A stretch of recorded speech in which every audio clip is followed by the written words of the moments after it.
Moyen Âge, les paysans représentent 90% de la population. La majorité des paysans dépendent de l'autorité d'un seigneur et vivent dans le cadre d'une seigneurie. La réserve est une partie du domaine souvent proche du château que le seigneur garde pour son usage personnel. Des paysans qu'il emploie y cultivent tout ce qui est nécessaire à sa consommation. On les appelle les serfs. La corvée est une tâche sans salaire due par chaque paysan. Il doit travailler un certain nombre de jours par an sur les terres du seigneur. Peu à peu, la corvée est remplacée par un impôt. Les tenures sont des lots de terre loués à des paysans libres. On les appelle des vilains ou des manants. Ils doivent payer le cens, l'impôt en argent ou le champard, l'impôt en nature. Grains, poulet, viande, le produit de ces impôts est stocké dans le château. Lorsqu'un seigneur s'établit sur un territoire, il donne des terres à défricher aux paysans, pour qu'ils s'y installent et pour augmenter le nombre de terres cultivables. Les récoltes deviennent ainsi plus abondantes et les paysans vivent mieux.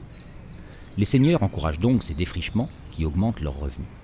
Par ailleurs, les communautés monastiques se développent énormément et nombre d'entre elles vont s'établir en forêt.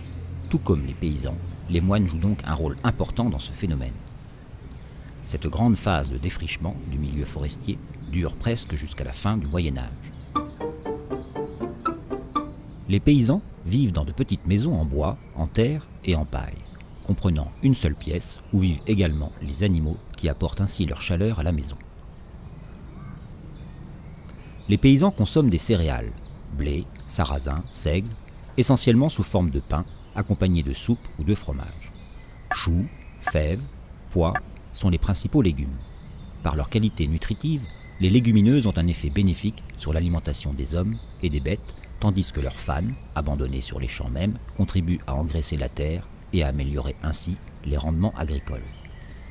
Les paysans peuvent utiliser le moulin pour faire leur farine ou le four pour cuire leur pain, mais ils doivent payer. Ce sont des banalités. Ces taxes sont souvent versées en nature. C'est un revenu assuré pour le seigneur.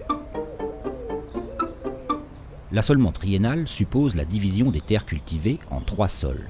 Une sole de céréales d'hiver, majoritairement du blé, une sole de céréales de printemps, orge, avoine, et une sole de jachère.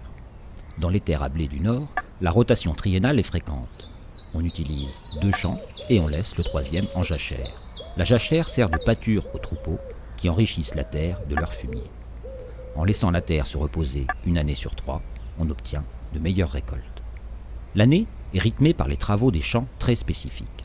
En mars, avant le début de la végétation, le paysan taille sa vigne. En avril, il tond ses moutons. En juin, avec sa faux, le paysan fauche l'herbe. En juillet, c'est le temps de la moisson à la faucille. En août, il bat le blé à l'aide du fléau. En septembre, il sème son champ. En octobre, après la vendange, c'est le foulage du raisin. En novembre, le paysan conduit ses porcs à la glandée. Et en décembre, le porc est tué et salé. À partir du Xe siècle, les techniques agricoles progressent et contribuent à améliorer le travail des paysans. Les laboureurs sont les premiers à utiliser de nouveaux outils. Le collier d'épaule permet d'utiliser pleinement la force de traction de l'animal. La herse, munie de dents courtes et proches les unes des autres, permet de travailler la terre pour l'aplanir en motte et enlever tout ce qui pourrait gêner la germination de la semence. Entre le Xe et le XIIIe siècle, la charrue remplace l'arère. Munie d'un soc analogue à celui de l'arère, la charrue est pourvue d'un versoir, pièce de bois ou de métal, qui fait se retourner et se rejeter sur le côté la terre du sillon. La charrue est un outil de labour beaucoup plus puissant. Grâce à l'évolution de ces techniques, le paysan travaille plus vite et obtient un rendement plus élevé.